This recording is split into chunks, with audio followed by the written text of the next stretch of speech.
Did you know that over 30% of undergraduate students transfer one or more times before they finish their four-year degree? Here to help us today is Shannon Krogan, Director of Transfer Admission at Chapman University. Shannon, we're so happy to have you here to answer some questions and help transfer students as they think about this process. Please tell us a little bit about yourself and your background. Great. Hello, everyone. Thank you, Andy. As Andy mentioned, I'm Shannon Krogan. I'm the Director of Transfer Admission here for Chapman University. I've been at Chapman for a very long time. We won't talk about how long, but I've been working with the transfer students here since about 2008. I have a true heart for transfers. I'm a former transfer student myself. I grew up in Orange County and attended Orange Coast College for 2 years and actually found my way to Chapman, which was kind of odd at the time because I was pretty state school focused. So I love working with the transfer population. It's definitely got its own tips and tricks, very different than that first year pathway. So I love to help in just enlightening about anything about transfers or any questions that we have regarding that process. Well, Shannon, thank you. I didn't even know that history about your personal background, so that's really good to know. You clearly have kind of that personal and professional investment in what you do, which is why you are a well-known expert at the transfer admission process. So thank you for being here. Shannon, if you can start by telling us what are some common mistakes that you see transfer students make over and over again, and how we might be able to help them. Yeah, I think a couple of things. In regard to the transferring process, obviously being at a private school, we probably see sometimes a little bit of a different type of transfer student. And we as private institutions, and I don't mean just Chapman, many private institutions generally have a little bit of you could potentially transfer earlier to us than you might be able to at some of our public school partners or UCs in our Cal State schools, for example. I think one of the common mistakes transfers make is not reaching out to us until they're ready to transfer. And really the best time to start working with a transfer student is when they make that decision, whether that's I'm leaving high school and I know I'm going to be on that transfer path and I'm going into a community college system right away. Or I'm going to another 4-year and for whatever reason it wasn't a good fit. I want to come back. I think the sooner you can make contact, even if you're looking at the public institutions, of course, as well, but the sooner you can make contact with us, and usually at your private institutions, there will be a small team of folks devoted to transfer students or dedicated to transfer students. I think the sooner you can reach out to us, the better, because there's so many different nuances about how you transfer and when you transfer and certain majors that might require prerequisites. Those are all things that if we can jump into that, the sooner the better, I think, for that transition. I think that's one of the big things.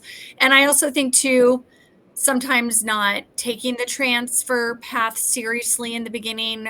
Sometimes we'll see this more with the community college students. And again, it's a place where students are starting out and they're exploring and they're making mistakes, which is better to make mistakes there. Yes. But realizing that we are paying attention to the grades. Those are college grades. It doesn't matter if it's from a 2-year or a 4-year. Right. It's what you put into those classes, what your grades are looking like, your ability to maintain full-time student enrollment.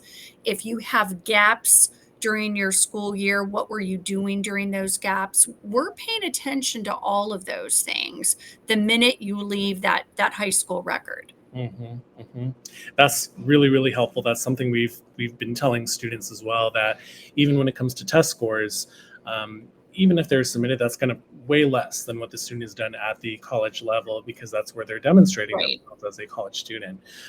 Really helpful. You alluded a little bit to waiting to the last minute. Can you just give a sense of when transfer deadlines fall? Sure. For Chapman, but maybe in general, that'd be really helpful information. Sure, absolutely. For Chapman, because we're a private institution, and again, our transfer volume isn't as crazy as it is for UC or Cal State. Yeah. We have 2 points of entry for transfers. Transfers can come in for a fall semester cycle or a mid-year spring entry point. We get most of our transfers obviously for fall. I think most students are pretty fall oriented, but it is nice that we have a mid-year entry point that works for some students. We typically, and we're on the Common application, and there's a transfer version of that. We will typically open up our Common App a good 3 months before the deadlines hit, which I think is kind of good to know. You know, we don't open that 2 weeks before it's due. We give people a lot of time to jump into it, work on it, ask questions. We can help them get unstuck if they need it. So for an example, in a fall cycle, we'll open that application in the middle of November. Mhm. And then it's not due until February the 15th of the following year, which is, so it's a 3-month window Right. where transfers can get in there and start tinkering with the application process. It also allows for transfers that might be applying to the UC and the Cal State system, because they'll have deadlines at the end of October and the end of November to Right. get through that and then focus mostly on private institutions. I wouldn't say all private colleges have later application deadlines for transfers, but many of us do. And Sure. many of us have our transfer deadlines after the first of the year Sure. to allow transfers to also still apply to the public school system too. Sure. Really, really helpful. You mentioned a little bit about kind of two buckets of students, so if you will, the community college students who are transferring, and then those who've started at 4-year, where maybe it's just not the right 4-year.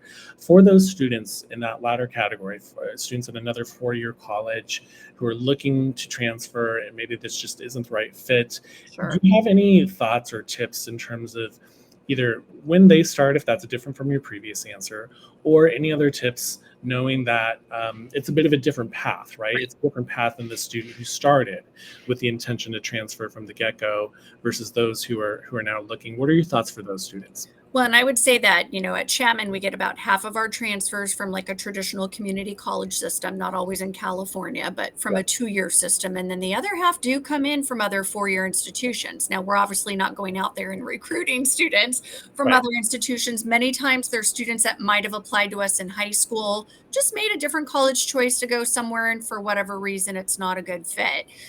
I would say the biggest piece of advice I have for that particular group is the earlier we can get you out of that other 4-year institution, the better. Okay. And I think any school would tell you that, because the longer you stay at another 4-year campus, the more ingrained you're going to get into that school's curriculum, the demands that they have, their graduation requirements. They might look very different than what it's going to take you to graduate from a school like Chapman. Sure. And so usually the messaging for our 4-year transfers is, let's get you out a little bit sooner. You have less help. You know, no one's helping you to get out of that 4-year institution versus a community college student that's got a ton of resources and actually California transfer plans. If you're at the community college system in California, to make it feasible to transfer to multiple schools.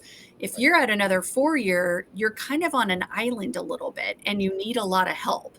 And so I think the sooner you can reach out to your 4-year counterparts of where you might want to transfer back into, and the sooner we can get you out of there, the better. I think that's the biggest piece of advice. So I would say our 4-year transfers tend to be younger in their age and in their unit count than our 2-year community college transfers do. Because the messaging for that group is, you've got lots of help, lots of resources, pathways. You stay there and get almost all, if not all, of your general education done for a lot less money and a lot more help. If you're at another 4-year institution, we just don't want you to stay there too long, because at some point it might not make as much sense to make a transfer move. And I think what a lot of students don't realize is every 4-year college has a minimum residency requirement. So you could be a junior at, I'm using Cal State Fullerton simply because they're down the street from us. Sure. And you could come to Chapman and we'll make you stay here for 2 more years because we have a residency requirement, not to live here, but to do a certain amount of units from here. So we don't want you to make the move if it's going to keep you in college longer than what it would be to stay at your current school. That is invaluable advice. Yeah. Shannon, thank you so much. We could talk for days about this, so I'm sure we will be back. Love the topics. Happy to help anytime. Really appreciate it. Thank you so much. And for those of you who want more information about the transfer process, please let us know here at college, or we'll be happy to connect you with Shannon as well. Thanks, Shannon. Thanks, Andy. Take care. Talk to everyone soon. Sounds good. Bye.